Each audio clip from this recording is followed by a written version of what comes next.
dan subscribe. Jangan lupa like dan subscribe Fadlizon Official.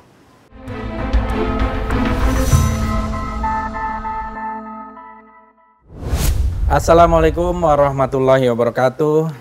Salam sejahtera untuk kita semua.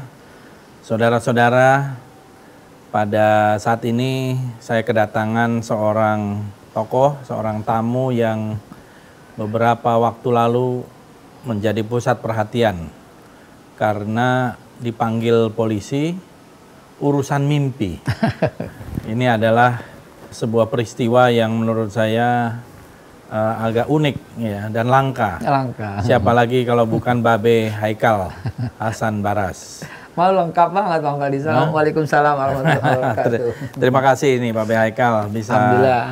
Kita udah janji berkali-kali sebenarnya tapi baru pada kesempatan ini kita bisa ngobrol. Terima kasih. Dan kebetulan momennya ya boleh dibilang tepat gitu karena Babe Haikal ini dipanggil urusan mimpi.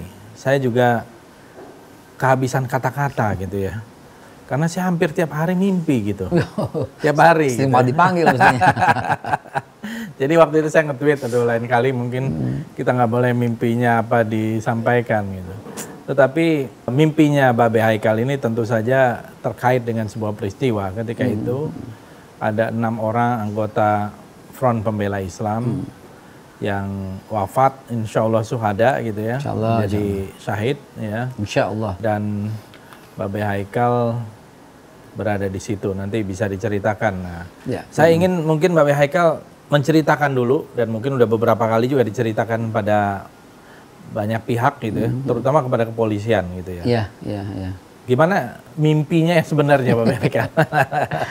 Jadi ceritanya ini saya sebenarnya sangat keberatan diangkat ke publik. Iya. Dan saya nggak tahu siapa yang rekam, siapa yang angkat ke publik, siapa yang viralkan, siapa yang upload, saya nggak tahu. Bahkan nggak bakal saya lupa kata-kata awal saya bilang saya mau bicara khusus untuk keluarga. Itu saya katakan untuk keluarga gitu loh. Kenapa? Karena dia sedang berduka. Harusnya saya dianggap mitra polisi mestinya. Sebab saya tuh berkata sama mereka tuh, sudahlah jangan sedih. Maksudnya ya udah, jangan berpanjang kesedihan. Udah selesai maksudnya gitu. Menenangkan ya. Mau menenangkan. Jangankan kasus ini ya. Misalnya ada orang meninggal karena narkoba. Yang kita bilang apaan? Bu, hati-hati ya, anak lu di neraka, kan nggak mungkin kan.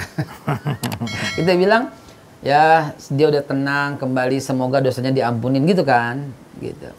Bagi saudara-saudara kita yang beragama Kristen juga, apapun bentuk kematiannya sudah bersama Bapa di surga atau sudah bersama pangkuan Yesus Kristus gitu loh.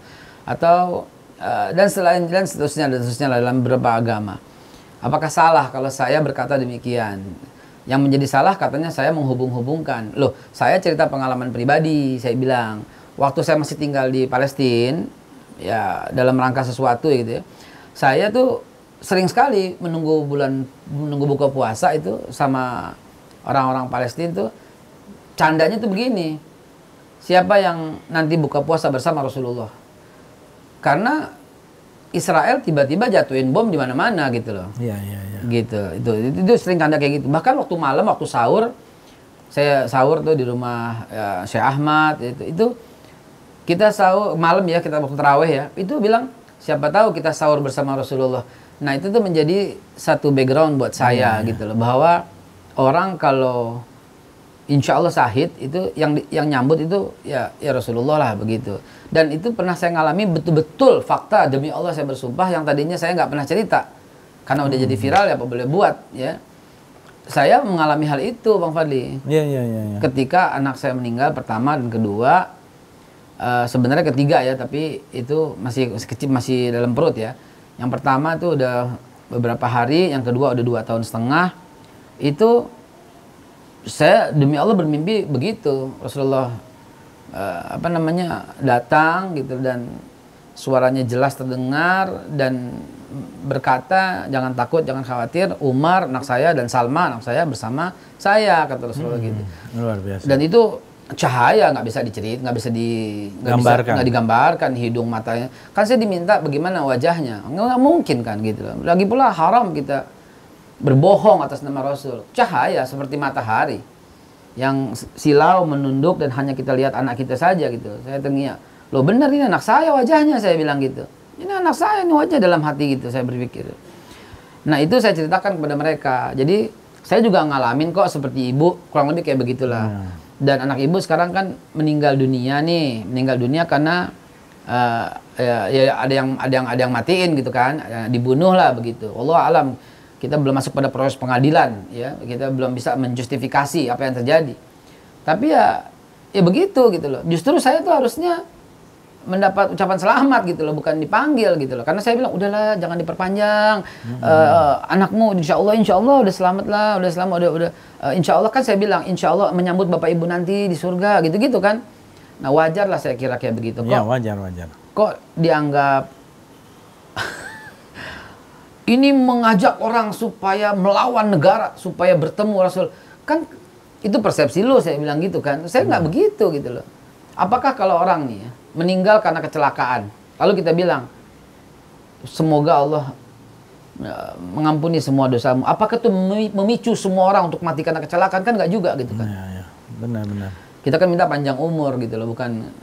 Tapi waktu diperiksa oleh polisi berapa pertanyaan tuh? 23. Banyak juga ya? Oh, banyak banget. Bingung yang saya jawabnya. Yang terkait dengan mimpi ada berapa? Lebih daripada separuh barangkali ya, kurang lebih separuh lah. Boleh tahu misalnya apa yang ditanya?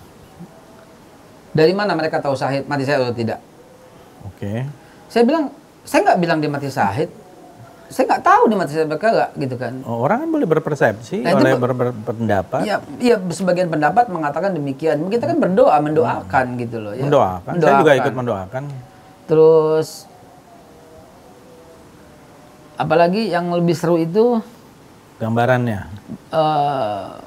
Apa buktinya mimpi bertemu Rasulullah? Apa buktinya? Apa buktinya? Terus antum jawab itu yang handphone itu ya? Enggak, itu saya suka joke sama teman-teman wartawan itu, saya suka ini. Saya bilang ya saya kutipkan satu hadis, ya nggak boleh dong. Kalaupun saya melihat itu nggak boleh digambarkan, walaupun nyata Rasulullah tuh kalau datang tuh mimpi ya, itu setan nggak akan bisa menyerupai gitu loh. Saya bawakan hadis saya bawakan hadis saja kepada mereka semua. Ini loh hadisnya gitu.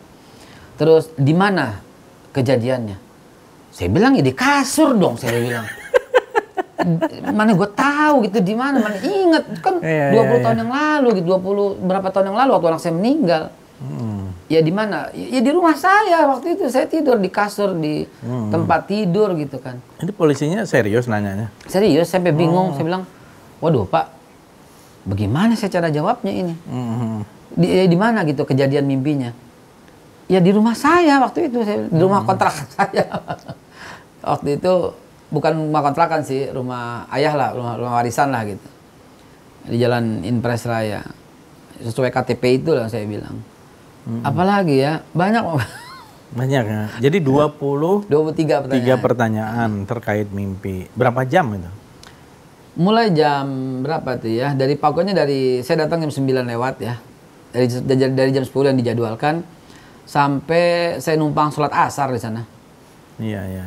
Lamanya itu ya, tragedi flash disknya itu loh. Itu di situ lamanya. Flash disk? Iya kan katanya yang lapor katanya ada barang bukti kan. Oh. Barang buktinya di flash disk kan. Oh. Gitu loh. Mana barang buktinya? Kok nggak ada? Saya mau lihat gitu kan. Nggak ada. 1 jam hampir 2 jam dia nungguin barang bukti. Oh begitu. Jadi jedanya lama di situ. Lama, 1 jam lebih 2 jam. Wallahualam saya takut salah kan tuh. Tuduhannya apa yang melaporkan itu? Tuduhannya karena saya menyebarkan berita pasal 28. Saya nggak nyebarin. Bahkan saya melarang. Ini khusus untuk keluarga ya. Bilang gitu.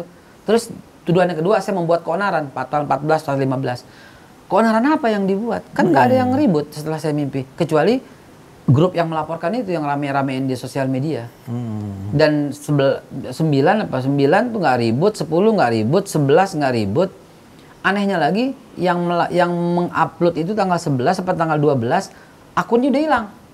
12, 13, 14 atau 13 baru ada laporan setelah akun itu hilang. Iya. Lucu ini saya bilang. Terus tragedi flash disk itu. Flash disk itu mana barang buktinya? Nggak ada. Lama banget. Terus yang itu nelfon tuh bilang sama saya, oh lagi di lab. Oh. Di laboratorium. Loh, ya di apa ya lab, dibilang di lab. Oh, di lab ya? Oh ya. Nggak lama datang lagi orang, nggak di lab, nih di tas saya gitu. Loh, tadi siapa yang bilang di lab itu? Kok di tas saya? Dia bilang, ini di tas saya, ini dibuka amplopnya. Begitu dibuka, bukan ternyata, bukan lagi. Bukan yang laporan itu? Bukan, loh, katanya yang itu Pak. Jadi gimana nih? Kok flash disknya nggak ada barang bukti gimana? Nggak ada di lab, nggak ada di amplop itu. Ini dia di amplop. Ada rekamannya soalnya, saya nggak ngada-ngada gitu. Ternyata bukan. Lama lagi, 1 jam lagi saya nungguin. 1 jam lagi saya bilang, ini baru di-download atau gimana sih? Saya bilang, ini dari sisi hukum batal Pak, saya bilang gitu. Udahlah Pak, saya tuh sahabat polisi lah. Di mana-mana saya ceramah Bang Fadli ya. Saya sampai nggak mau ceramah kalau nggak ada polisi Bang. Supaya apa itu? Supaya orang tuh tahu bahwa polisi itu tuh sahabat kita gitu loh. Umat tuh jangan prasangka buruk sama polisi. Habis-habisan saya menaikkan citra tuh supaya gitu kompak. Ada kok, coba lihat di jejak digital itu, banyak banget Bang Fadli. Iya. Terus saya bilang, mana ini polisi, mana lurah camat, mana? Bikin kegiatan apapun harus sertakan dong, saya bilang. Terus kasih waktu Pak Lurahnya. Kasih waktu polisi bicara, baru saya bicara. Kalau nggak ada saya nggak mau sampai kayak gitu loh. Saya di daerah, sebelum ceramah, kalau undang, misalnya di mana lah gitu. Itu yang pertama saya datang kantor polisi loh. Saking saya tuh, ayolah saya bilang, sebab begini Bang Fadli kan historian ya. Iya. Historiannya dahsyat ini, luar biasa ya. Belum pernah kebetulan aja belajar sejarah, senang kan sejarah. Belum pernah saya lihat orang selengkap Bang Fadli nih ya. Tidak pernah ada satu negara yang bisa berjaya atau kerajaan ketika terjadi antara umara sama ulamanya ini nggak akur. Benar. Runtuhnya Babilonia ketika umaroknya berusaha menjegal ulamanya. Umaroknya Namrud, ulamanya Ibrahim alaihissalam. Ya. Kalau kita buka dalam kitab Qasasul Anbiya misalnya, Namrud itu udah sewenang-wenang, tapi nggak diapa-apain karena belum pernah ada keributan antara dia dengan ulama. Ketika ribut, runtuh Babilonia. Setelah itu kerajaan yang kedua itu kerajaan di zaman Nabi Yusuf. Antara rajanya ya Farwah itu Ramses II ya dengan Nabi Yusuf itu akur Bang Fadli. Walaupun di penjara sebentar lalu dikeluarkan dan diangkat sebagai bendaharawan dan akur. Dan akibatnya apa? Kerajaan itu berjaya. Setelah itu Ramses II diganti dengan Fir'aun yang di zaman Nabi Musa. Fir'aun itu eksis terus. Tapi ketika bentrok dengan ulamanya yang pada waktu itu Nabi Musa, kan kerajaan itu runtuh. Hancur binasa. Setelah itu Nabi Musa melanjutkan risalah, Nabi Yusha bin Nun, kemudian Daud alaihissalam, rajanya Talut. Akur lagi Bang Fadli. Bahkan anaknya Talut yang namanya Michal dinikah sama Nabi Daud, jadiin mantu. Akur. Kerajaan ini bahkan sampai Sulaiman, akur. Kenapa? Ulama sama umara jadi satu. Setelah itu kosong kerajaan sampai bangkitnya Herodes yang nggak akur dengan Nabi Isa. Runtuh lagi Bang Fadli. Iya. Setelah itu Nabi Muhammad SAW. Kalau kita lihat runtutan-runtutan itu, ulama sama umara ini mesti gandengan, polisi, umat mesti gandengan, pemerintah, rakyat mesti gandengan. Kalau umpamanya nggak gandengan ya tunggu hancurnya. Jadi tuh saya tuh sampai ke sana, mestinya bukan saya ngarap-ngarap ya, tapi mestinya itu rakyat percaya sama polisi, polisi melindungi rakyat, itu yang ideal. Maka saya berusaha Bang Fadli, ceramah dimanapun, ayo. Benar-benar. Karena kan sebenarnya polisi itu kan alat negara. Dan polisi itu kan harusnya adalah bagian dari sipil. Nah, dengan undang-undang yang memisahkan dengan TNI kan di situ perannya. Jadi keberpihakan polisi itu justru harusnya adalah keberpihakan kepada masyarakat. Sebagai pengayom, pelindung masyarakat kan gitu. Idealnya gitu. Nah, tapi mungkin filosofi ini belum bisa diterapkan karena ini masih ya transisi orang-orang yang sedang berada di dalam posisi ini adalah dulunya adalah didikan militer mungkin kalau kita lihat polisi-polisi di Amerika itu pada umumnya ya mereka memang menjadi pelayan di Inggris apalagi Jepang sehingga nggak ada tuh polisi yang pakai senjata laras panjang apalagi dalam urusan berhadapan dengan rakyatnya sipil justru dia sebaliknya Jadi adalah pelangayom dan pelindung itu benar-benar dilaksanakan. Iya, iya. Jadi memang menurut saya memang harusnya seperti itu. Izin kita ngopi santai. Oh, ngopi nih. Ini kopi kalau nggak salah dari Lampung ya. Toraja ya? Nah, jadi suka kopi kan Babe Haikal? Jadi kalau kita lihat ya, tadi Babe Haikal ngomong soal umaro dan ulama. Umaro ini penguasa lah ya, pemerintah, aparat, polisi dan seterusnya. Pemerintah, aparat dan sebagainya, dan ulama. Saya kira memang sudah seharusnya kan. Nah, kalau kita lihat di tadi sejarahnya, ibaratnya agak panjang banget tuh ke Namrud ya. Saya by the way pernah tuh ke sana. Saya pernah ke Babylon. Saya ada 7 kali mungkin ke Babylon. Ke Nimrud, sampai ke makamnya Nabi Yunus. Mosul. Tahun 97, 98, 99, tahun 2000. Saya ke makam Nabi Yunus juga. Ya, di Mosul, di Jonah. Yang betul. mungkin sekarang sudah dihancurkan tuh. Oleh ISIS tuh. Aduh, ISIS itu bukan Islam. Bukan Islam. Kita tegaskan sekali lagi.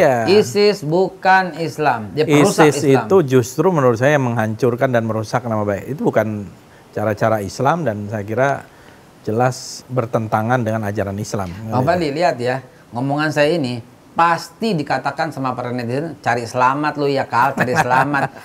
Ya, saya katakan, lihat jejak digital saya, ya 10 tahun yang lalu kalau perlu, nggak pernah berubah saya katakan ini. Nggak pernah berubah saya katakan begini, saya coba deh kita lihat, Islam itu kan dari dulu adalah agama yang paling toleran. Iya. Ya kan? Kalau kita tidak mengakui Injil, tidak mengakui Zabur, tidak mengakui Taurat, dia belum Islam. Iya. Benar nggak? Hak, betul. Jadi itu Islam itu continuation dan akhirnya menyempurnakan keseluruhan perjalanan dari agama-agama yang datang sebelumnya. Bagaimana mau tidak toleran? Dan saya tuh ya, pasti kalau ngomong gini nih, kita nih abis dicaci maki, oh cari selamat, cari selamat, cari selamat.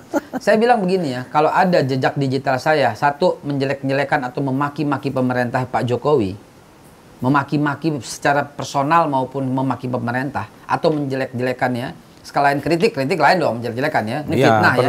Saya bayar 1 miliar. Waduh, 1 miliar ya? 1 miliar saya bayar. Kalau seandainya ditemukan saya mencela agama orang. Iya. Mencela etnis orang. Iya. Ya.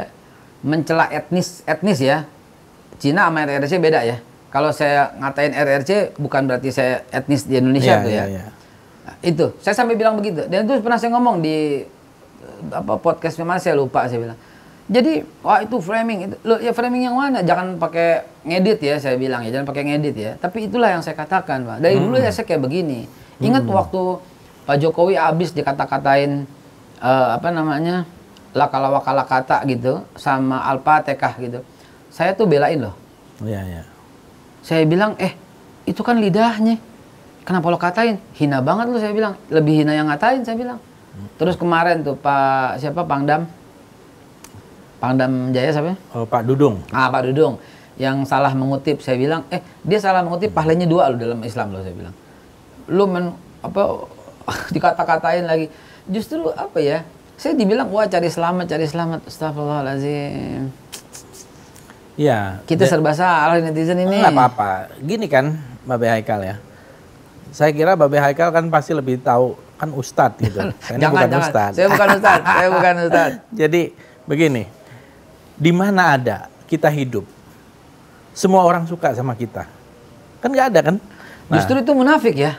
Ya kan? Semua orang suka sama orang ini, kayaknya munafik ini orang. Nggak ada, pasti ada yang suka, ada yang benci, ada yang nggak suka, benar nggak? Terima kasih. Bahkan bukan hanya itu, Nabi Muhammad juga begitu. Betul.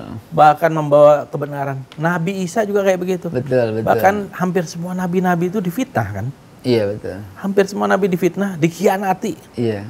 Ya bahkan Nabi Isa itu dikhianati oleh orang murid-muridnya yang terdekat, Yudas dan mungkin yang lain. Nah, jadi kalau kita lihat, kita hidup di dunia itu udah satu paket kan, antara yang suka sama yang nggak suka. Nah, mengenai ISIS, maaf kita tegasin lagi ISIS ya. Iya, kalau ISIS sudah pasti itu bukan jahat. Islam, bukan Islam, penjahat. Jahat. Terus ini junjungan lu tuh belain ISIS.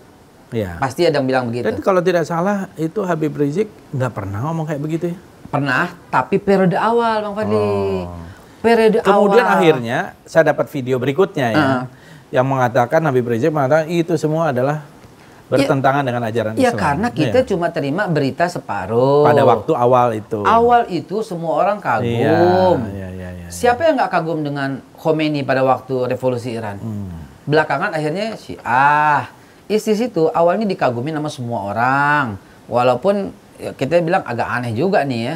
Lalu tiba-tiba dia mengangkat dirinya sebagai Imam Mahdi. Lalu dia bunuh para tawanan. Di situ kita mulai langsung, oh ini bukan Islam. Bukan Islam, sama sekali bukan Islam. Jadi waktu Ammar bin Yasir membawa tawanan perang Badar dengan dirantai dan diikat, itu Nabi marah. Disuruh lepaskan melalui lisannya Hamzah. Disuruh lepaskan dan Nabi perintahkan beri makan sebagaimana kalian makan dan beri pakaian sebagaimana kalian berganti pakaian. Artinya itu Islam, menghormati gitu loh. Sebagaimana menghormati, nggak nyiksa. Ya, betul. Dan apalagi membunuh, nggak bakal dalam Islam seperti itu. Itu nggak ada contohnya dalam sejarah, nggak ada contohnya. Iya, benar. Dan saya kira kalau kita lihat dalam terlalu banyak lah sejarah yang bisa kita kutip gitu ya, peristiwa-peristiwa itu selalu menghargai. Ya, jadi prinsip-prinsip kemanusiaan yang adil dan beradab itu sudah ada dari dulu. Gitu. Declaration of Human Rights PBB itu diawali oleh Nabi Muhammad dalam perjanjian Madinah. Piagam Madinah. Pasal 1 kan ada 47 pasal. Yeah. Pasal 1 bilang semua manusia itu sama kedudukan dalam hukum. Equal law. Itu Nabi Muhammad yang pertama kali, dan itu pertama kali loh yang namanya tertulis. Pasal 2 sampai dengan pasal 7 itu persatuan. Jadi pasal 1-nya itu ketuhanan Yang Maha Esa itu Bismillahirrahmanirrahim. Pasal 2 sila keduanya itu adalah pasal 1 kemanusiaan itu sama, adil dan beradab. Sila ketiganya pasal 2 sampai pasal ke-7 atau ke-8 Nabi menyatukan semua suku-suku di Madinah. Gitu. Ini Pancasila itu kenapa selalu saya sandingkan dengan perjanjian Madinah, hampir-hampir klop Bang Fadli. Iya. Jadi nggak ada pertentangan dengan ajaran pasal Islam. 2 sampai pasal 7, pasal 8 itu Nabi satukan semua suku-suku di Madinah. Suku Aus, suku Hajrat, suku semua disatukan. Ini kalau kita bilang persatuan Indonesia. Lalu kemudian Nabi tekankan apabila ada kesepakatan antara orang Islam dan non-Islam yang tinggal di Madinah dan kesepakatan ini membawa kebaikan bagi Islam maupun bukan Islam, maka semuanya mesti ikut kesepakatan itu. Kita Sumpah Pemuda kan seperti itu. Kerakyatan seperti itu juga. Lalu di akhir-akhirnya itu Nabi mengatakan mesti ada keadilan sosial. Dalam bahasa kita keadilan sosial. Dan Nabi terapkan dalam pasal-pasal mulai 25 sampai dengan pasal 30 sampai dengan 47 sampai 47 pasal. Artinya Piagam Madinah ini dirangkum secara apik dan cantik oleh para ulama-ulama kita. Wabil khusus anak daripada Hadratul Syekh Hasyim Asy'ari, Abdul Wahid Hashim. Ya, Abdul Wahid Hashim itu meramukan itu pada tanggal 18. Ya, ketika terjadi perdebatan lah, antum yang paham soal sejarah seperti itu. Jadi saya bilang Indonesia ini udah final lah, Pancasila udah 45 gitu. Jadi harusnya kan tadi karena Mbak B. Haikal ngomong soal umaro dan ulama. Ya. Saya kira memang umaro ini harus belajar sejarah Islam ya. Supaya ngerti Islam itu bukan agama seperti mungkin ada yang membayangkan dengan kekejaman, ketidakadilan dan kesewenang-wenangan dan lain-lain itu. Karena kalau umaro ini tidak mempelajari Islam, apalagi dari sejarahnya, bisa salah paham. Sebentar-sebentar dibilang intoleran, sebentar-sebentar dibilang radikal gitu ya. Jadi ini kan kata-kata yang begitu kayak murah untuk diucapkan, tetapi menunjukkan ketidakmengertian, ketidaktahuan akan perjalanan sejarah. Jadi labeling, stereotyping, stigmatisasi terhadap Islam itu bukan mendekatkan hubungan umaro dengan ulama, justru makin memperlebar jurang itu. Iya. Nah, saya ngelihat sementara dari kalangan ulama ya saya melihat tidak ada yang hal-hal yang aneh ya.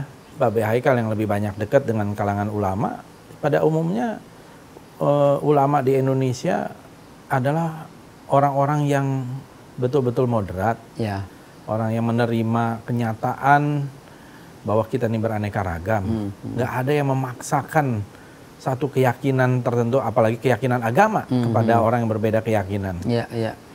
Nah ini gimana menurut Mbak B. Haikal? Meyakinkan tadi, supaya atau merukunkan dalam tanda petik antara ulama dan umaro ini. Ya, baik. Saya dalam usaha yang cukup, saya nggak pernah publikasi, dan inilah pertama kali terpublikasi oleh Bang Faldi. jadi cerita nih. Mungkin setelah ini saya dihujat oleh teman-teman saya juga nih. Saya mengusulkan sebuah konsep, tapi belum diterima, tapi udah saya sampaikan. Bahkan saya presentasi melalui laptop, upaya deradikalisasi. Jangan, definisinya jangan dibikin definisi dulu, ntar akhirnya jadi ribut. Jadi saya dituduh. Tapi saya bilang, masih banyak di kalangan orang Islam berpikir bahwa pemerintah ini togut, bahwa ini mesti dilawan. Saya menyadarkan mereka dengan konsep piagam Madinahnya Nabi. Di mana Nabi udah pesenin bahwa ketika negara dalam bahaya, baik Islam maupun yang bukan Islam, itu harus bersatu untuk menghalau yang mengancam negara. Artinya ada konsep nasionalisme dalam situ. Jadi, dan taat kepada pemerintah sebenarnya taat kepada Allah Subhanahu wa taala. Karena Allah yang perintahkan itu. Dan ketika pemimpin misalnya di satu negara lah ada yang zalim, kita pun tetap nggak boleh ngelawan pemimpin itu. Yang dipesan sama Nabi itu adalah tunaikan semua hakmu dan kewajibanmu, minta kepada Allah. Selesai. Itulah yang dipesankan oleh Nabi. Dan saya sodorkan hadis itu, ayatnya itu, ja'alnakum syu'uban wa qabailan. Allah menjadikan kalian bersuku-suku berbangsa-bangsa. Jadi Allah yang jadikan bersuku-suku berbangsa-bangsa. Itu pada sadar, Bang. Ya, saya ingat pada waktu ISIS baru mulai, saya bersama seorang pelopor ISIS yang udah mati di Indonesia, di Islamic Center Bekasi, berdebat abis saya sama dia. Sebab ini orang-orang mau dibayar masuk ISIS semua, dan sebagian udah mau. Saya debat habis-habisan melalui piagam Madinah. Saya sampai usir, sampai akhirnya ribut, akhirnya saya keluar gitu loh. Saya tinggalkan forum, saya bilang jangan pernah, ini ISIS itu bahaya, saya bilang. Itu udah berapa tahun yang lalu tuh. Dan saya sering tuh diskusi sama teman-teman yang dianggap Babe Haikal keras nih. Mari kita ngelawan pemerintah. Ngawur loh saya bilang loh. Ngaco loh saya bilang. Haram loh. Khuruj itu. Khawarij itu bughat dalam Islam itu. Nggak benar saya bilang. Dan ketika saya ajukan argumentasi, ternyata mereka sadar, Bang Fadli. Nah, kalau kepada teman-teman yang sadar, kepada pemerintah, pertanyaan Bang Fadli masuk. Iya. Juga begitu dong mestinya. Lihat dong Islam itu, kalau mau lihat konsep khilafah misalnya. Jangan lihat dari mulut-mulut orang yang nggak paham dong. Iya, iya. Balik aja ke konsep NU, Muhammadiyah, bagaimana mereka menilai konsep khilafah. Khilafah itu pasti terjadi. Jangan musuhin khilafah, dan jangan juga mengupayakan khilafah dengan menghapus Pancasila dan UUD 45. Nggak benar juga. Jadi negara hilang dong. Gitu. Khilafah itu automatically terjadi di akhir zaman ketika tanda-tanda kiamat sudah mulai terjadi dengan turunnya Nabi Isa dan dipimpinnya semua dengan Imam Mahdi. Itulah seperti itu. Jadi jangan musuhin juga. Someday, somehow, sometime pasti terjadi. Ya, karena gitu. Saya lihat memang mungkin ya di dalam mengambil keputusan kan kita harus ada ilmunya. Absolut. Seringkali dasar keputusan itu tidak diiringi oleh ilmu. Harusnya kan pemerintah dalam hal ini mengumpulkan ahli-ahli agama yang ngerti sejarah, kemudian ahli-ahli filsafat, ahli-ahli, memang orang-orang yang ahli, bukan penjilat-penjilat gitu ya. Nah, jadi orang-orang ahli itu yang memberikan input yang bagus dan akhirnya paham gitu apa yang dimaksud dengan khilafah. Jangan secara harafiah kemudian akhirnya salah paham. Kan kalau di dalam sejarah biasa saja orang mengatakan itu kekhalifahan itu kayak dinasti kok. Dinasti Utsmani dan sebagainya gitu. Itu kan kenyataan. Bahkan kalau kita lihat di dalam praktek-praktek di dalam imperium ya itu kan semacam kekhalifahan. Mongol atau Romawi, Persia dan sebagainya ya dalam konsep mungkin dari sisi ketatanegaraan lah ibaratnya atau jadi saya kira ada persoalan gitu bahwa pengambilan keputusan itu tidak didasarkan kepada ilmu. Nah, sehingga kecurigaan akhirnya stereotip. Ini menurut saya memang bahayanya kebodohan di sini. Ya, kalau saya lihat gitu ya. Karena bisa membuat orang salah paham dan akhirnya beradu. Saya sependapat dengan Babe Haikal tadi mengatakan kalau kan ada pepatah mengatakan it takes two to tango. Nah, jadi kalau kita mau tango harus dua. Jadi umaronya dan ulamanya harus sama-sama gitu. Karena kita nih menghadapi pandemi yang luar biasa, ya. Sekarang rumah sakit di mana-mana banyak yang penuh. Ini baru mau mencapai puncaknya gitu ya. Terus kita beradu untuk hal-hal yang sama-sama nggak dapat apa-apa. Iya. Malah akhirnya banyak korban gitu ya. Jadi saya kembali mungkin perlu ada masukan-masukan juga baik kepada ulama maupun kepada umaro bagaimana menjembatani, mereconcile gitu ya keragaman dan perbedaan-perbedaan itu. Oke, nah sekarang saya mau tanya Babe Haikal itu tentang jadi soal mimpi tadi udah jelas. Kan Babe Haikal ini juga juru bicara PA 212. Sejak kapan tuh ya? Jadi awalnya itu kan 212 ya orang kenal berarti saya ya. 2 Desember 2016. 2016 awalnya ya. Awalnya belum ya, belum terbentuk ya P212 ya. Sebelum itu Babe Haikal di mana itu? Nah, mungkin bisa saya cerita konsultan 20 tahun lah kurang lebih lah. Sejak tahun 2005, 2006 saya sudah sebagai konsultan.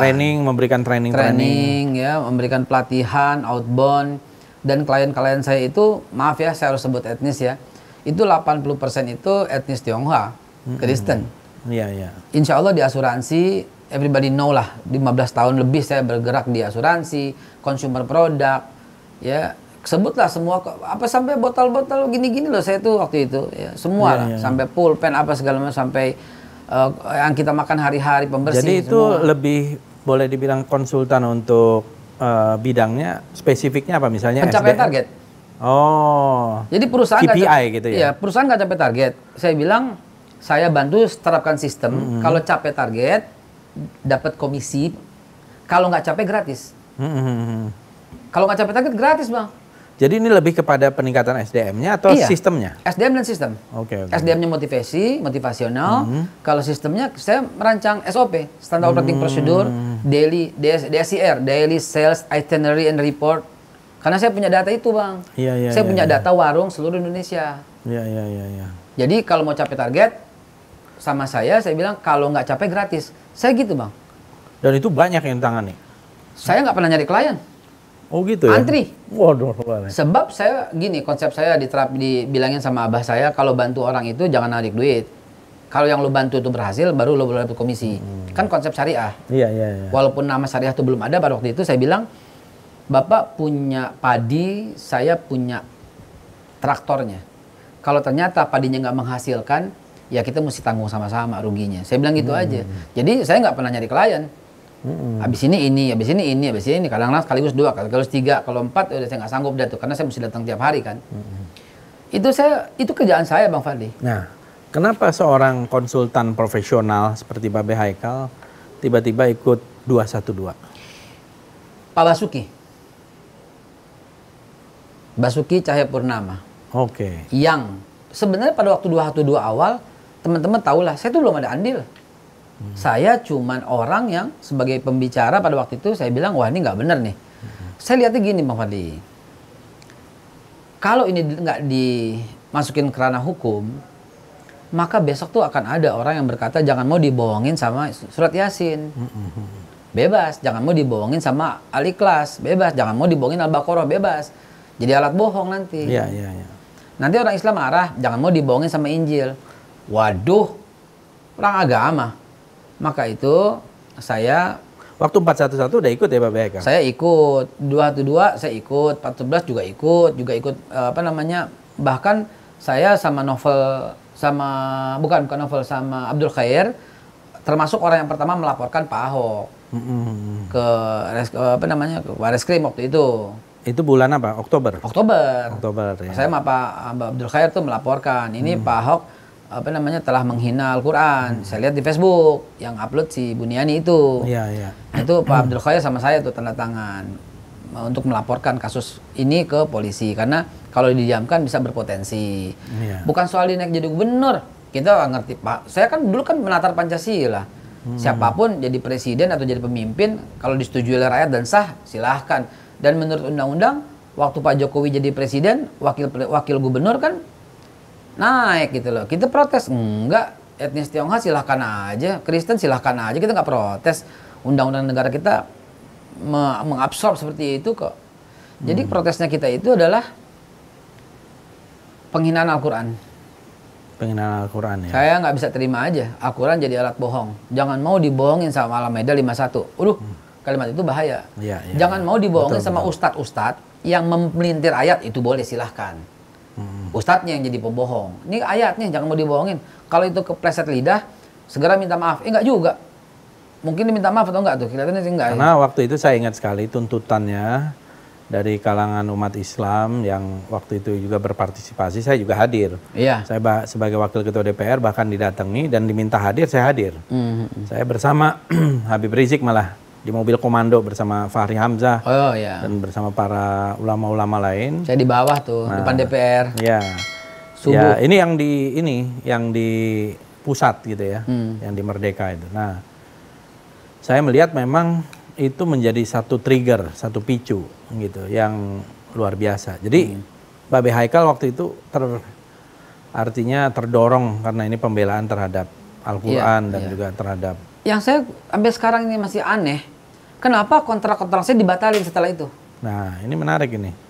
Jadi tadinya udah banyak kontrak. Oh, ada Jangka Bang. panjang. Jangka panjang. Jangka panjang, bermaterai. Saya nggak usah sebut deh perusahaan apa deh. Bermaterai jangka panjang, dibatalin sepihak langsung. Apa karena dianggap mungkin radikal? Saya bilang lihat, ini kan cuma ini. Saya bilang jangan dibawa ke sana sini dong. Saya bilang dibatalin Bang Fadli. Sedih Kalau saya. boleh tahu berapa banyak kontrak yang dibatalin? 18 kali, apa 19 gitu. Sadis benar-benar, sadis. Kan kalau kontrak dibatalin ada kompensasi dong? Nggak ada. Oh, nggak ada. Nggak ada. Udahlah saya bilang, ya udahlah saya bilang saya nggak cari makan sama mereka.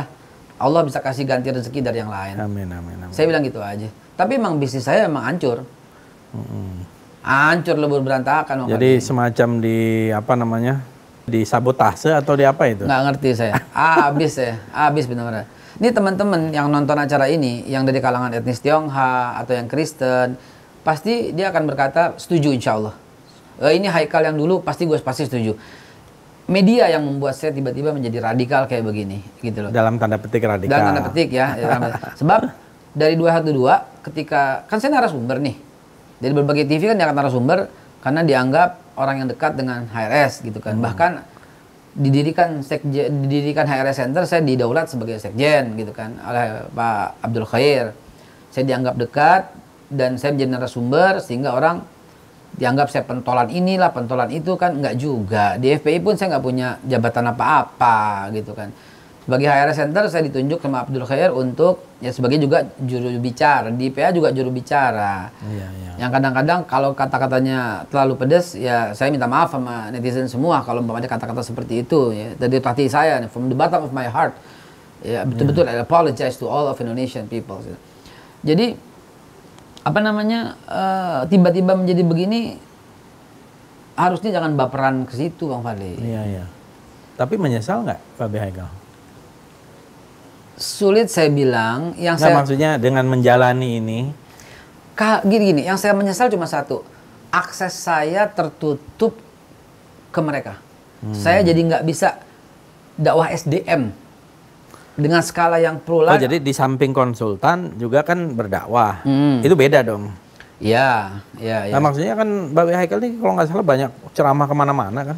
1 bulan di atas 100 jadwal. 100 ya? Lebih 100. Berarti sehari bisa hat-trick tuh 3 kali. Sehari 3. Rata-rata sehari 3. Subuh di mana? Sebelumnya nih? Atau setelah? Sekarang nih ya? Kalau sekarang ya, sebelumnya. Subuh tuh ada kuliah subuh di mana? Zuhur itu ada kajian zuhur. Dan malam biasanya ada. Kalau Sabtu dan Minggu bisa 4-5 kali. Dan sekarang ini stop, nggak boleh lagi. Nggak tahu kenapa. Masjid-masjid nggak boleh ngundang lagi saya. Saya benar-benar sekarang Mungkin belum mengajukan sertifikasi dai kali. udah. Oh, udah? Udah. Nah, itu gimana ceritanya? Dari MUI udah. Udah ada dapat sertifikat? Udah. Oh. Gimana prosesnya itu kok? Dai aja harus disertifikasi. Saya rasa bukan, jadi gini ya, standarisasi. Bukan sertifikasi, standarisasi. Saya sih dukung MUI. Dia tuh standarisasi bahwa pengetahuannya, bahasa Arabnya, apa namanya, ya ada standar lah gitu ya, yang mesti harus diikuti prosedurnya, ada soal, ada tes gitu ya. Lucu juga sih. Itu ya? Ada.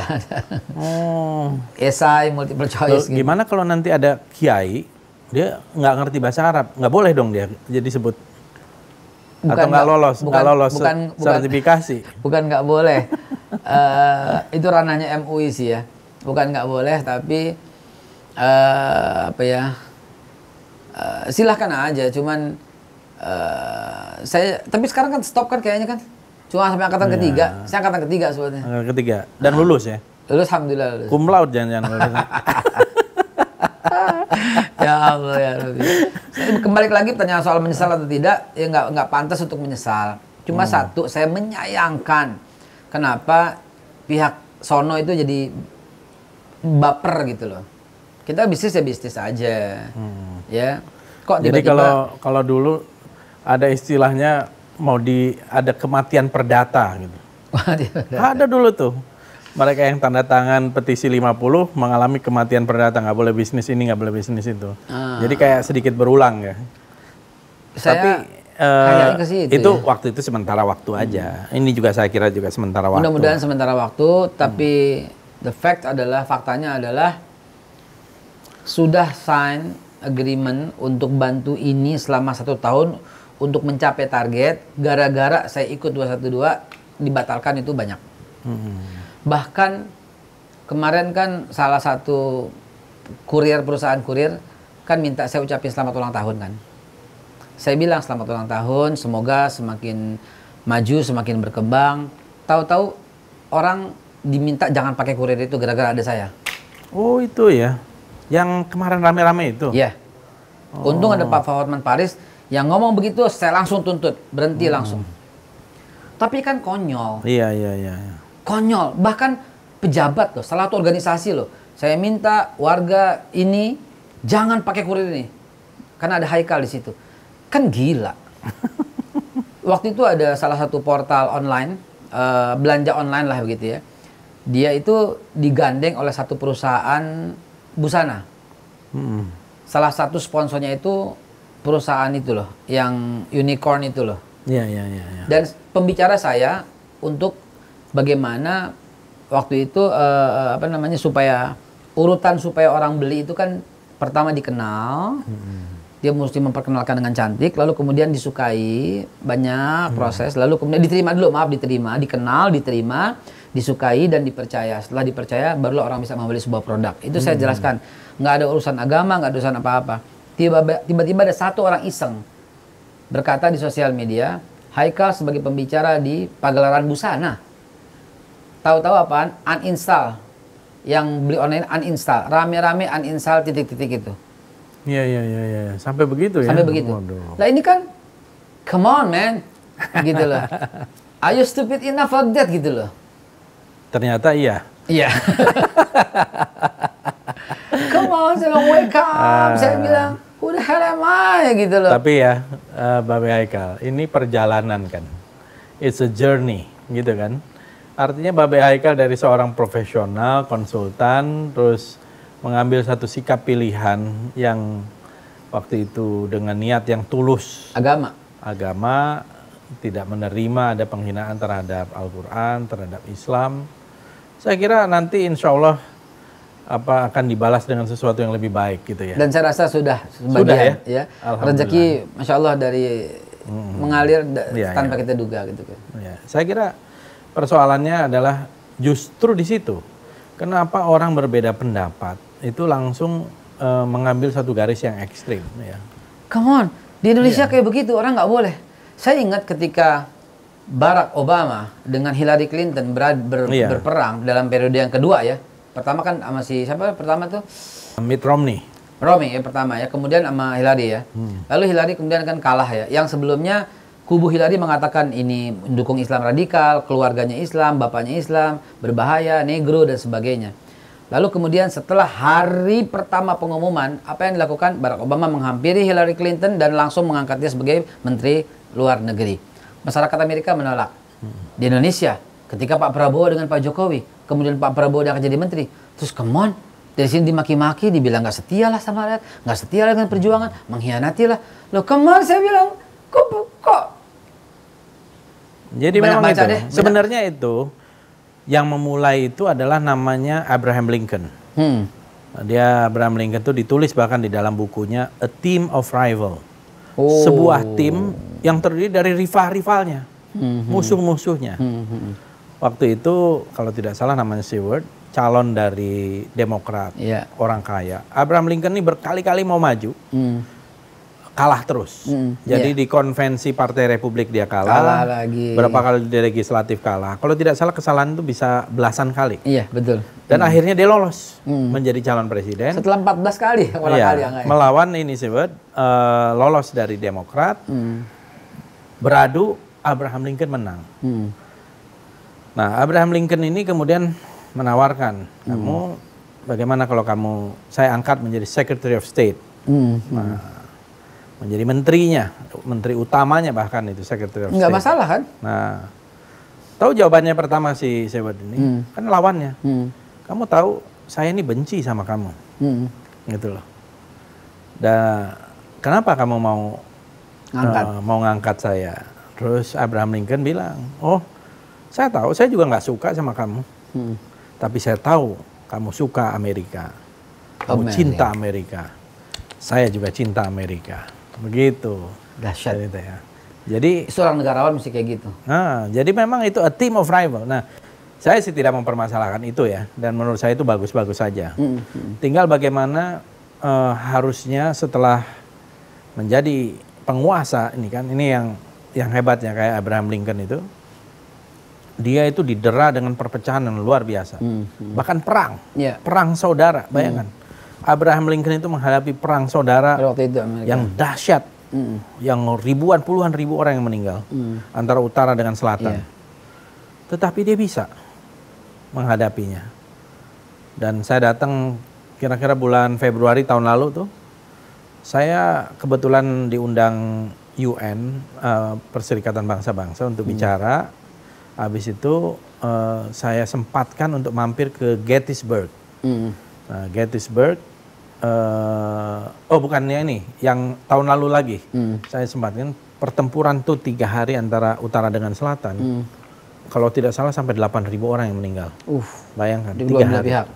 Dan perangnya bukan kayak perang-perang ngumpet di pohon-pohon gitu, ini perang terbuka. Orang yang saling kenal, gitu loh. Nah, tapi jangan sampai terjadi. Ya, tapi akhirnya bisa dia redam karena dia sangat bijak gitu. Kemudian dia akhiri waktu peringatan itu dengan satu pidato, Gettysburg Address. Pidatonya kurang lebih 2 menit. Tapi sampai hari ini, pidatonya yang namanya Abraham Lincoln itu bisa dicek. Itu di YouTube bisa lihat tuh, Gettysburg Address. Dahsyat. Salah satu pidato terbaik yang pernah saya dengar gitu ya. Jadi gaungnya itu lebih dari 100 tahun. Hanya 2 menit pidato itu. Nah, kita nih butuh pemimpin-pemimpin yang inspiratif kan? Iya. Karena adil dan inspiratif. Adil dan inspiratif. Jadi kalau kita lihat orang-orang seperti Winston Churchill, karena begini, kata-kata tuh bisa mengubah. Ya. Change your word and you change your world. Dunia itu akan berubah dengan kata-kata. Nah, ini masalahnya. Kadang-kadang di kalangan pemimpin kita kata-katanya nggak berubah. Gitu loh. Tergantung apa yang dia baca. Itu. Ini yang menurut saya yang bagaimana itu harus dimasuki supaya kata-katanya tuh ada rohnya. Ya kan? Nah, Babe Haikal kan ibaratnya tukang ceramah gitu loh ya. Tahu bagaimana kata-kata itu bisa mengubah orang. Iya. Nah, kalau kita membayangkan kalau Umaro tadi yang disebut itu, kata-katanya itu bisa mengubah, menginspirasi, mereconcile, ya, merekonsiliasi keterbelahan ini. Saya kira nggak akan ada kegaduhan kan? Ya, sekarang kata-katanya ini, Bang Fadli, tergantung siapa yang bisikin. Nah, ya memang itu. Nah itu yang kalau nggak kalau nggak pintar-pintar berbahaya. Sebenarnya kita bisa belajar dari Bung Karno yang waktu itu PNI. Setelah beliau jadi presiden, kan dia copot baju PNI-nya. Saya penyambung lidah rakyat Indonesia. Begitu juga almarhum Pak Harto. Kita tahu beliau Golkar seumur-umur. Tapi kan dia nggak pernah pakai baju kuning, Bang. Kecuali pada waktu acara Golkar. Selebihnya dia pakai baju nasional bahwa dia Dia P3, dia PDI, dia Golkar, Pak Harto. Dan itu kita nggak dapat pada pemimpin yang sekarang, kecuali dua itu. Di mana-mana Pak Jokowi, maaf, masih petugas partai dari Bu Mega. Pak SBY masih kemana-mana baju biru terus melekat begitu loh. Kita pengen negara yang udah setelah jadi negarawan, udah copot, saya bukan Demokrat, mungkin harus kata Pak SBY.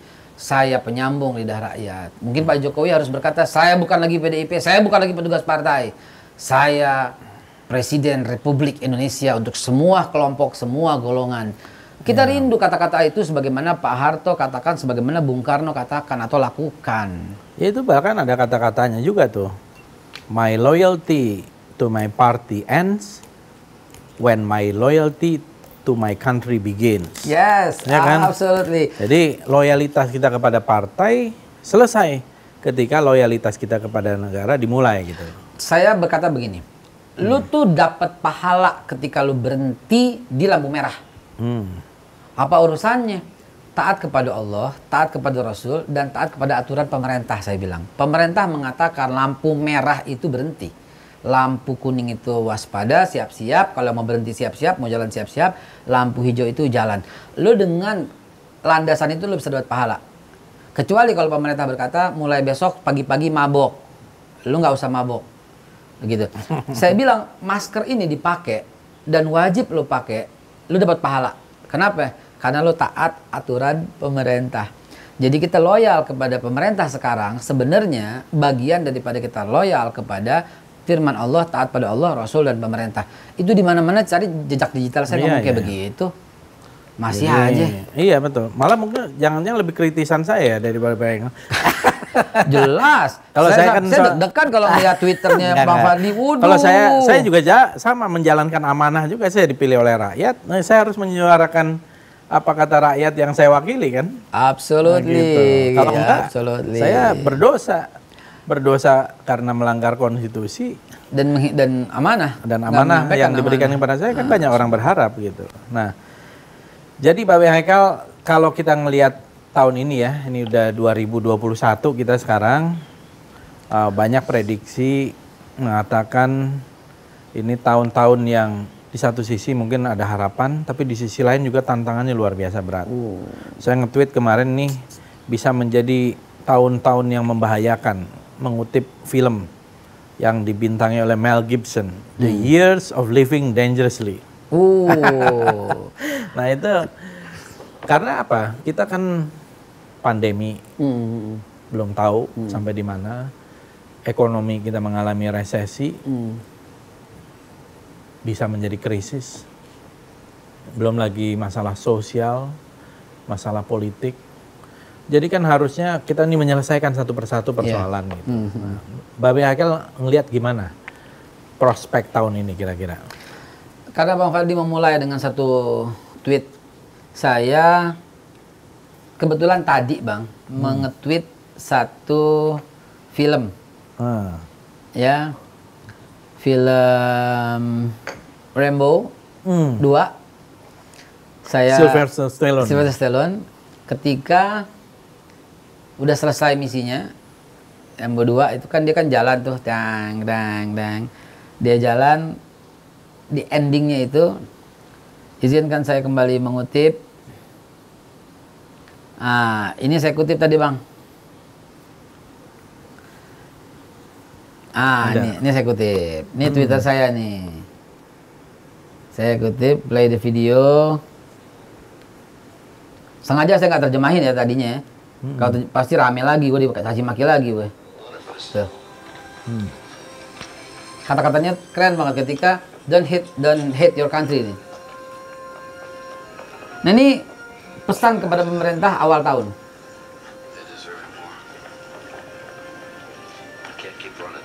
Nggak bisa lari kan, lu jangan lari lah sekarang gitu kan. Baliklah ke pemerintah gitu. Don't hate your country, jangan benci negaramu kan.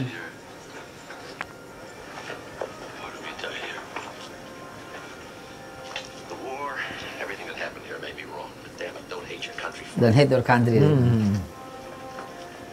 Marah, saya bilang. What do you want sebenarnya? What did you want? Tuh, what do you want?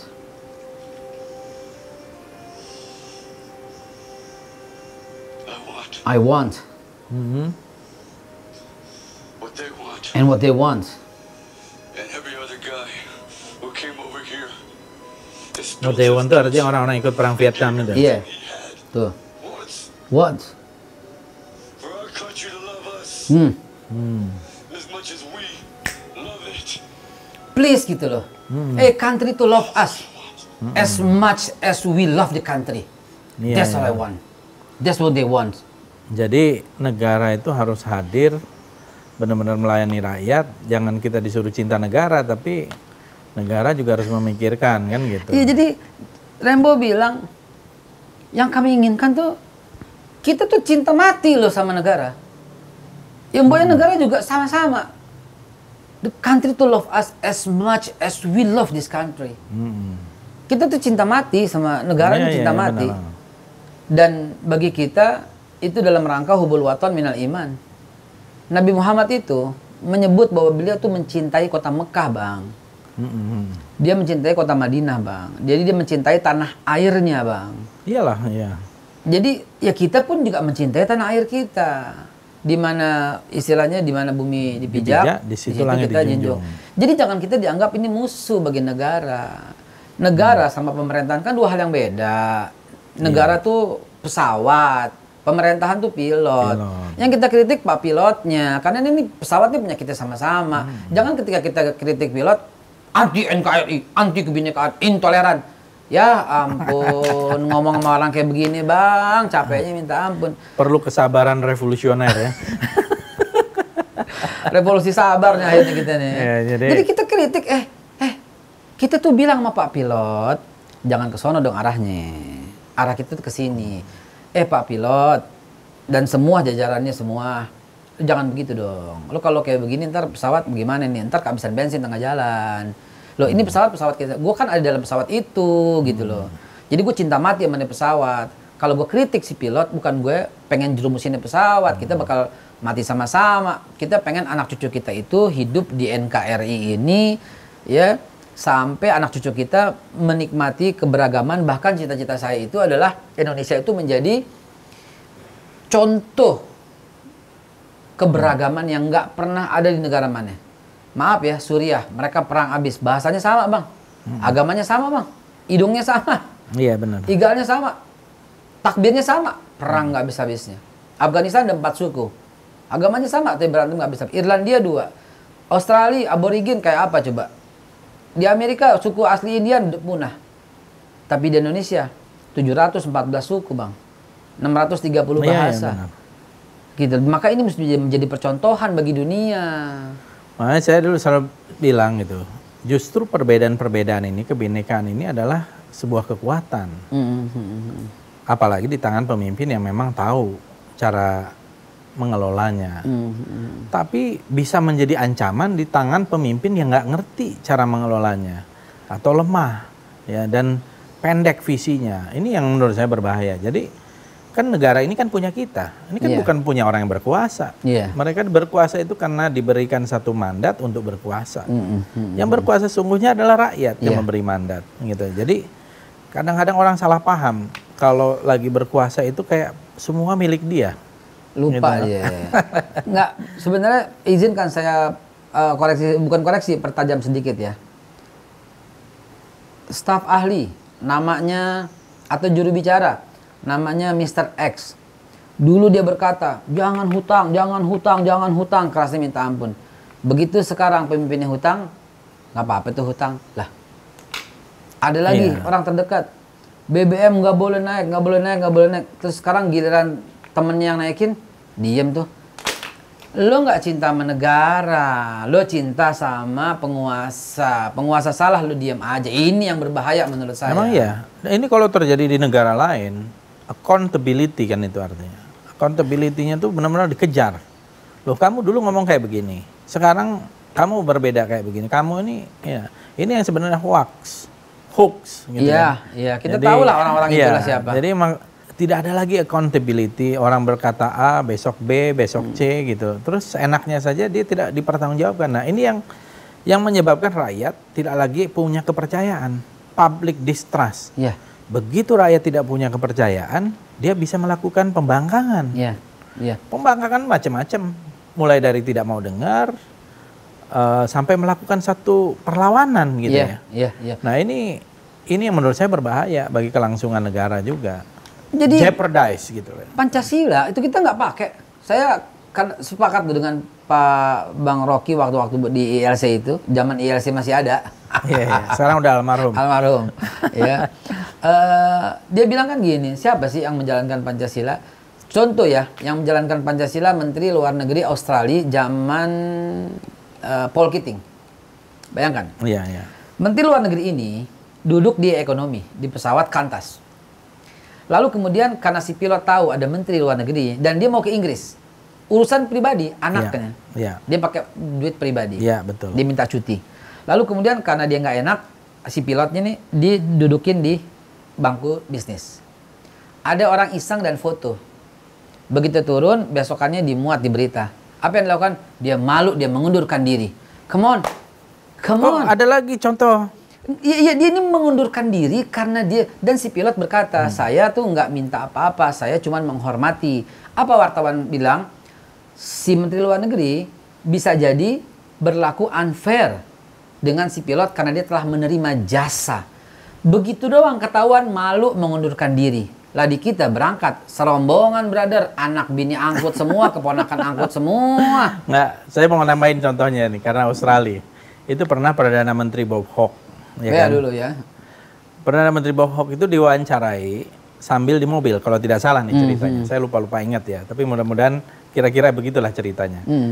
Dia diwawancarai sambil di mobil, ya, sambil nyetir kalau tidak salah gitu. Tidak pakai seat belt, gitu loh. Langsung besoknya itu semua polisi menilang dia. Dia Perdana Menteri, gitu loh. Iya, mantap. Nah, ada yang saya kenal baik ya, itu Ketua Parlemen Australia, Mrs. Bishop namanya ya. Bukan Julie Bishop, Yeah. Menteri Luar Negeri. Ini Mrs. Bishop. Saya ketemu di Ekuador tahun 2015. Terus dia terkena satu skandal. Tahu apa skandalnya? Kalau tidak salah skandalnya itu dia naik helikopter atas biaya negara, tapi dia belokin untuk urusan pribadi sebentar. Habis itu dia mengundurkan diri sebagai Ketua Parlemen Australia. Gila. Jadi bahkan di negara-negara Barat yang katanya secara moral itu dekaden, kita lihat praktek bernegaranya luar biasa. Top. Saya bilang mereka Pancasila sejati. Inggris, Inggris. ya, sama juga kayak begitu. Artinya kita harus lihat ya bahwa negara-negara yang kita anggap mungkin ya dari perspektif yang berbeda gitu ya, mereka itu dekaden, tetapi mereka sangat menghargai yang namanya morality dalam bernegara gitu. Di sini di sosial media pakai kancut aja masih bisa ngomong. Dan Iya, iya. konyolnya Bang, sekonyol-konyolnya itu gini. Saya foto sama Bang Fadli kan banyak. Saya foto sama Pak Ciputra almarhum banyak, karena itu saya banyak waktu itu di Ancol juga ya. Saya foto sama banyak lah Chinese yang Tionghoa yang apa namanya yang dekat sama saya foto banyak. Saya foto sama Pak Ical waktu berkali-kali diundang sebagai di salah satu yang bantu grup Bakri, tapi saya dibilang apa namanya Lapindo. Padahal cuma sekali-kalinya foto sama Pak Ical dan bukan sebagai pernah kerja tuh, nggak pernah sekali-kali pun. Saya foto sama Pak Wiranto, dianggap saya Hanura. Saya foto sama Pak Khairul Tanjung. Saya foto sama Pak siapa lagi yang MNC Pak Haritano. Pak Haritano gitu loh. Langsung dianggap Perindo. Dianggap Perindo. Saya foto sama Mbak Titi, dianggap Antek Cendana. Yang ngomong pejabat loh. Dia bilang how stupid you are gitu loh. Iya. Gila apa gitu. Jadi saya tuh mau ngapain? Saya nggak boleh foto. Iya. Revolusi kesabaran. Revolusi kesabaran. Masa foto sama mereka waktu itu kan bulan Ramadan. Gitu kan bulan Ramadan, saya diundang sebagai penceramah di Ramadan di keluarga gitu loh. Dan fotolah sama Mbak Mami, Mbak Titi, Mbak Tutut. Saya juga banyak kok foto sama mereka. Antek Cendana. Gila apa saya bilang. Bagaimana kalau saya foto sama apa namanya, sulit ya ngomongnya. Saya ada foto sama Pak Harto, saya ada foto sama Pak SBY, sama Bu Mega, sama Pak Jokowi, banyak.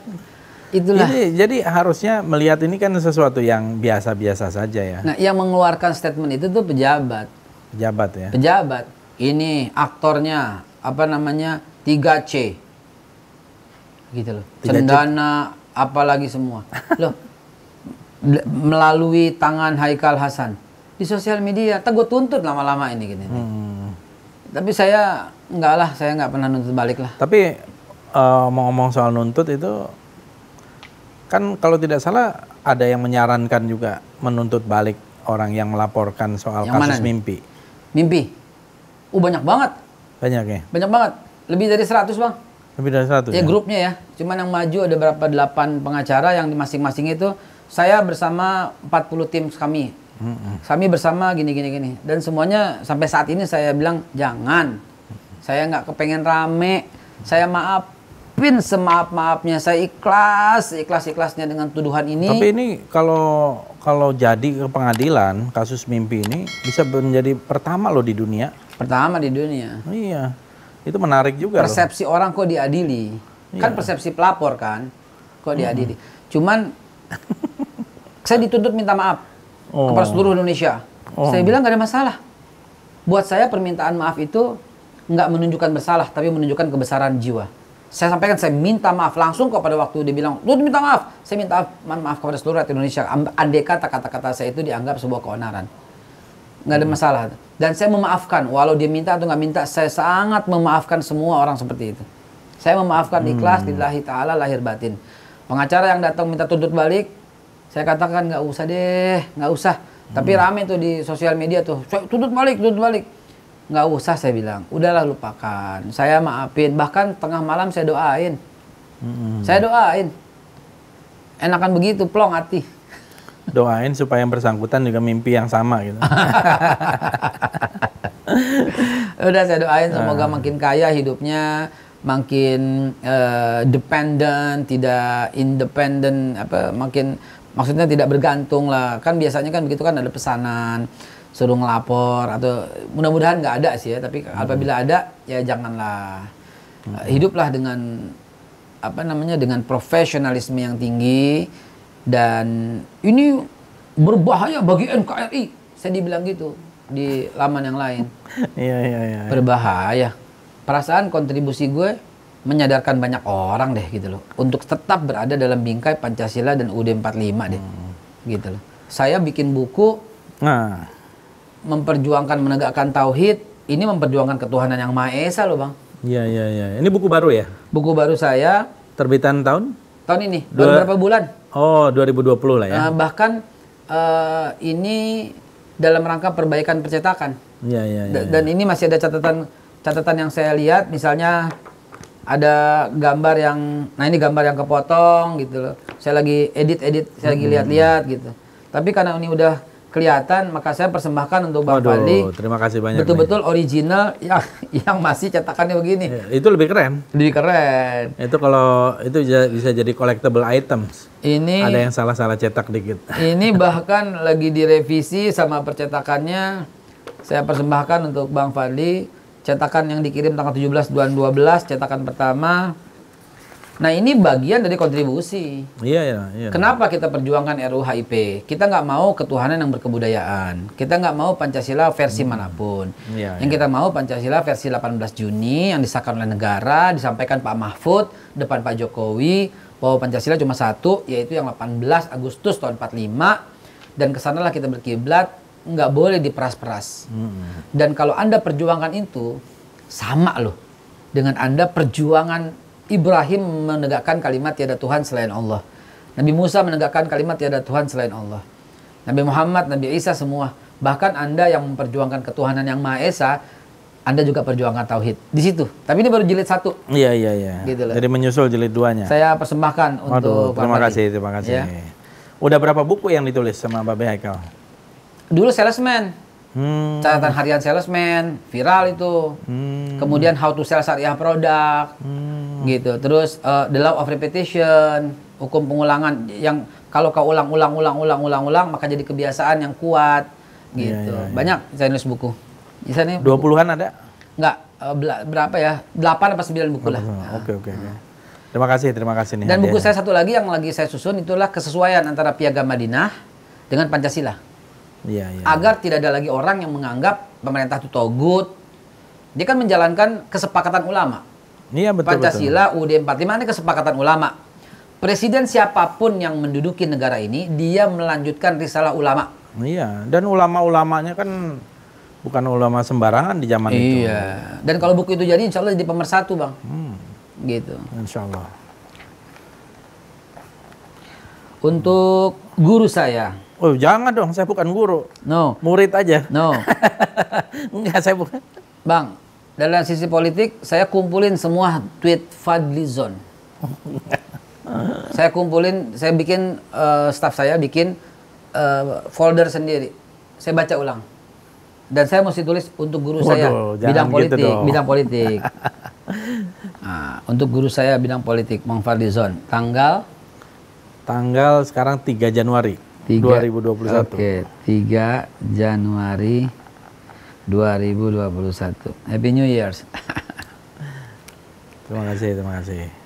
Dengan edisi yang belum rapi nggak apa-apa ya? Nggak apa-apa, justru itu yang lebih bagus. Berarti unik. Perjuangan mendekatkan tuh. Jilid 1, 500 halaman. Nah, ini yang 2 lagi apa nih? Oh, ini... Nah, nanti saya lihat. Waduh, silakan. kasih. Oh, maaf tuh di apa? Nanti apa? Ini saya bikin Quran satu-satunya di dunia, Bang. Oh, ini nih. Satu-satunya di dunia. Kenapa satu-satunya di dunia? Karena saya alhamdulillah memegang paten dan sekaligus saya buat Quran ini udah disahkan di Kementerian Agama. Setiap ayat ada barcode, Bang. Waduh. Jadi kalau kita scan barcode-nya, apa yang keluar? Whatever you want. Anda mau kitab tafsir apa?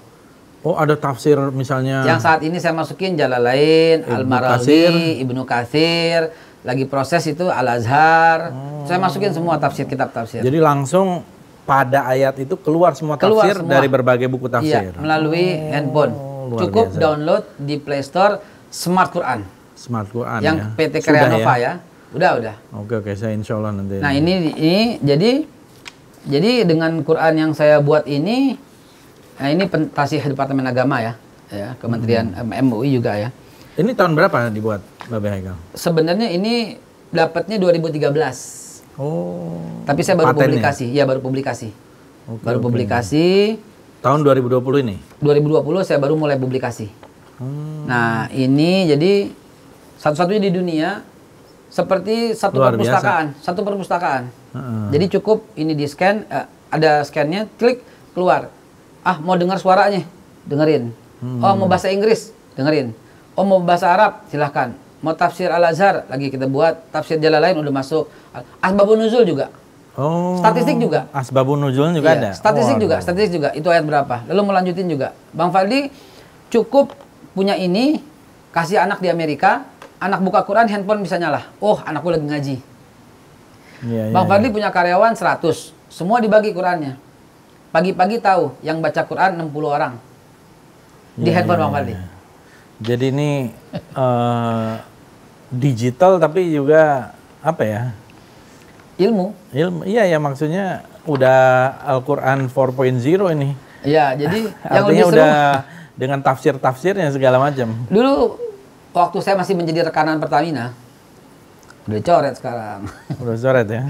Dulu zamannya Pak Sugiharto sebagai komisaris, itu Pak Sugiharto menyarankan memiliki. Dan Pak Sugiharto waktu itu dibagi baru kepada teman, kalau nggak salah daerah Sumatera ya, karena saya membuat HSSE ya, Healthy and Safe Environment itu di kilang-kilang Pertamina pada waktu itu, salah satu kilang itu beli ini. Beli ini. Dan ini saya install karena begitu pertama kali beli itu ada registrasi, tembak aja pakai handphone. Untuk apps-nya ya. Oke. Tembak, udah tercatat. Lalu yang di bawahnya itu. Jadi pada waktu Pak Sugiharto membaca satu surat dalam Al-Quran, Surat apa? Di komputer saya nyala. Saya WA. Bapak lagi membaca surat Luqman. Subuh-subuh saya WA. Kaget. Waduh, kok bisa tahu? Karena kita bisa lihat di komputer kita. Bapak bisa tahu dari 100 karyawan Siapa yang baca? siapa lagi baca apa bisa tahu. Iya. Gitu. Luar biasa ya. Ya, ya alhamdulillah ini kontribusi lah untuk Aduh. bangsa lah gitu ya. Ini luar biasa. Sekaligus ini juga saya persembahkan Waduh, Bang Fadli. terima kasih banyak. Ini nanti ini unik ya. Download, di belakang ada cara downloadnya, dalam ada cara downloadnya. Oke. Nanti saya kasih buku-buku balik juga. Nah, itu ada cara downloadnya. Terima kasih Pak Haikal. Sama-sama. Kalau itu satu lagi apa? Oh enggak, ini baca bahkan buku Bang Fadli. Oh, Jakarta History. History. Wah, keren nanti banget. saya kasih buku-buku saya Pak Haikal. Saya tahu saya juga punya perpustakaan kecil dan saya juga suka protes kalau yang ambil tidak taruh di tempatnya. Iya. Izinkan saya taruh di tempatnya lagi ya. Makasih. Taruh tepat di tempatnya. Aduh. Kata orang-orang nih ya, teman-teman netizen, kata orang-orang, Bang Fadli itu tahu kalau bukunya berubah. Gitu loh ya. Jadi bukan sekedar pajangan, dibaca sama beliau nih. Nanti saya kasih buku-buku saya, Bapak Haikal. Saya ambil persis di sini tadi ya. Ini perpustakaan saya yang kedua nih. Yang pertama di Ben Hill, di Pejompongan. Waduh, Nanti zaman belum. keemasan Pak Harto, keren banget tuh. Jadi nanti insya Allah kita ngobrol di situ. Insya Allah. Saudara-saudara, ini tadi perbincangan kita dengan Babe Haikal yang luar biasa, La haula wala quwata. yang saya kira dalam suasana santai tapi banyak saya kira masukan-masukan, ilmu-ilmu yang dibagi, karena Babe Haikal ini bukan sekedar ustadz ya, bukan sekedar guru, tapi beliau juga konsultan, ya, motivator, dan juga seorang profesional di bidangnya. Dan saya kira seharusnya kita bisa melihat Babe Haikal ini secara utuh gitu loh. Jadi jangan, karena kan tak kenal maka tak sayang gitu ya. Kita ini mudah sekali di stigmatisasi, di stereotyping gitu ya oleh berbagai pihak gitu. Wah, kalau ngomong ini dia radikal, kalau ngomong ini, kalau ini intoleran gitu. Jadi hal-hal seperti itu menurut saya tidak mendewasakan politik kita gitu, dan tentu saja malah menimbulkan potensi konflik, perpecahan yang tidak perlu gitu ya. Dan padahal di saat sekarang ini kita membutuhkan justru persatuan untuk Indonesia menghadapi, Menyatu program saya berikutnya. Iya, persatuan untuk menghadapi berbagai tantangan. Nah, kita butuh juga tetap masukan kritik-kritik kita kepada pemerintah sebagai sebenarnya tanda kita menyayangi ya, supaya tidak salah jalan, tidak salah jalur. Dan karena kalau salah yang rugi kan semua. Oh, anak cucu kita. Anak cucu kita ke depan dan sebagainya. Dan saya membaca sejarah seringkali seorang pengambil keputusan, seorang pemimpin itu bisa lonely, kesepian. Karena itulah dia harusnya dikelilingi oleh orang-orang yang terbaik di bidangnya dengan berbagai macam pertimbangan. Kalau pemimpin itu dikelilingi oleh para penjilat yang asal bapak senang, itu akhirnya keputusan-keputusannya jadi kacau balau. Nah, mudah-mudahan ke depan kita ini mendapatkan kebijakan-kebijakan yang lebih pro rakyat, Insya Allah. dan juga bersahabat dengan semua kalangan, tidak ada Islamofobia atau tuduhan-tuduhan yang tidak perlu, cap, ya, stigmatisasi dan sebagainya, apalagi sampai terjadi pembunuhan seperti kasus 6 orang pada tanggal 7 Desember lalu. Saya ucapkan terima kasih Babe Haikal, ya, mudah-mudahan terus bermimpi yang indah. Karena saya buku puisi pertama saya itu judulnya Mimpi-mimpi yang Kupelihara. Jadi mimpi pun harus kita pelihara, gitu ya. Itu buku kumpulan puisi saya umur 12 sampai 20 tahun, gitu. Dreams I Keep, ya. Mimpi-mimpi yang kupelihara, gitu. Terima kasih, Babe Haikal. Saya yang terima kasih Bang Fadli dikasih kesempatan berbicara, dan kenapa saya tulis dalam itu guru? Karena memang betul-betul Bang Fadli itulah guru salah satu guru daripada berpolitik. Dan rakyat yang telah mempercayakan kepada Bang Fadli itu harus terus memantau, harus terus melihat, harus terus mengingatkan. Dan caranya mengingatkan, jangan putus kontak dengan para wakil rakyat. Dan saya percaya Bang Fadli bukan hanya mewakili Gerindra. Ketika duduk di parlemen, mewakili semua rakyat Indonesia. Karena itu kepada teman-teman rakyat Indonesia, saya juga menyarankan keep contact dengan salah satu di antara wakil rakyat itu Bang Fadli yang membuka diri dan subscribe. Jangan lupa like dan subscribe Fadlizon Official. Dan itu cara untuk penyampaian. Dan insya Allah beliau amanah. Ya, sampaikan. Bukan cuma subscribe dan like, kasih saran pandangan. Kalau umpamanya mulai melenceng, kita ingetin. Assalamualaikum warahmatullahi wabarakatuh. Waalaikumsalam warahmatullahi wabarakatuh.